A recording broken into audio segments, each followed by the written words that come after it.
காரைக்காலில் வீடு புகுந்து மூதாட்டியை தாக்கி 60 சவரன் நகைகளை கொள்ளையடித்த கொள்ளையர்கள் போலீசில் சிக்கியுள்ளனர். கோயிலில் கொடுக்கப்பட்ட விநாயகர் உருவம் பதித்த பித்தளை நாணயம் ஒரு கொள்ளை கும்பலை சிக்க வைத்துள்ளது. கொள்ளையர்கள் சிக்கியது குறித்த முழு விவரம் இதோ. காரைக்கால் மாவட்டம் திருநள்ளாறு அடுத்த அம்பகரத்தூர் மெயின் ரோட்டில் ஓய்வு பெற்ற தலைமை ஆசிரியர் ராமலிங்கமும் அவருடைய மனைவி கனகவள்ளியம்மையும் வசித்து வருகின்றனர். கடந்த 22ஆம் தேதி இரவில் கனகவள்ளியம்மை மட்டும் வீட்டில் இருந்த நேரத்தில் வீட்டிற்குள் புகுந்த கொள்ளையர்கள் பூரி கட்டையால் அவருடைய தலையில் தாக்கி அவருடைய கை கால்களை கட்டி போட்டுள்ளனர். பிறகு வீட்டில் இருந்த 50 சவரன் நகை, வெள்ளி பொருட்கள், கொஞ்சம் பணத்தை கொள்ளையடித்து விட்டு தப்பிச் சென்று விட்டனர். நள்ளிரவில் ராமலிங்கம் வீட்டிற்கு திரும்பி வந்த பிறகு கொள்ளை சம்பவம் நடந்திருப்பது வெளியே தெரிய வந்தது.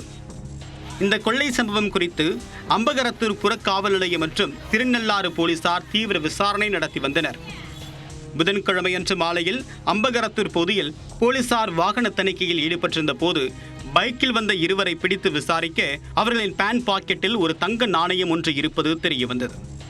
தங்க நாணயம் குறித்து விசாரிக்க இருவரும் மாற்றி மாற்றி உளறியதை கண்ட போலீசார் காவல் நிலையம் அழைத்து சென்று தங்கள் பாணியில் விசாரித்துள்ளனர். அதன் பிறகு ஓய்வு பெற்ற தலைமை ஆசிரியர் வீட்டில் கொள்ளையடித்த கும்பலை சேர்ந்தவர்கள் என்பதும் இருவரும் அதே பகுதியை சேர்ந்த வெங்கடேஷ் மற்றும் ஷாகுல் என்பதும் விசாரணையில் தெரிய வந்தது. வெங்கடேசனின் தந்தை சீனிவாசன் அம்பகரத்தூர் பகுதியில் காய்கறி வியாபாரம் செய்து வருகிறார். மகனுடன் கூட்டு சேர்ந்து அவரும் கொள்ளையில் ஈடுபட்டு இருக்கிறார். மேலும் மகனின் நண்பர்களான மயிலாடுதுறை மாவட்டத்தை சேர்ந்த ராகுல், ஸ்ரீதர், புகழேந்தி, 17 வயது சிறுவன் உட்பட 7 பேரை கூட்டு சேர்த்து கொள்ளை சம்பவத்தை அரங்கேற்றி இருக்கிறார் சீனிவாசன். அவருடைய மகன் மற்றும் கூட்டாளிகள் என்று 7 பேரை போலீசார் கைது செய்து அவர்களிடமிருந்து 32 சவரன் நகைகளையும் பறிமுதல் செய்தனர். மேலும் மூதாட்டியை தாக்கிய சப்பாத்தி கட்டை, 5 செல்போன்கள், ஒரு இருசக்கர வாகனத்தையும் போலீசார் பறிமுதல் செய்தனர். மீதமுள்ள நகையுடன் தலைமறைவாக இருக்கக்கூடிய வெங்கடேசன் என்பவரை தேடக்கூடிய பணியில் போலீசார் ஈடுபட்டுள்ளனர். 50 சவரன் நகைகளை கொள்ளையடித்தவர்கள் ஒரே ஒரு பித்தளை நாணயத்தால் போலீசில் சிக்கியிருக்கக்கூடிய ருசிகர தகவல் விசாரணையில் தெரிய வந்தது. 75 வயதான கனகவள்ளியம்மை பால விநாயகர் கோவிலுக்கு செல்லும் போது விநாயகர் உருவம் பதித்த ஒரு பித்தளை நாணயத்தை கோவிலுக்கு வெளியே ஒரு கடையில் வாங்கியிருக்கிறார். அந்த நாணயத்தையும் நகைகளுடன் சேர்த்து பீரோவில் வைத்திருக்கிறார்.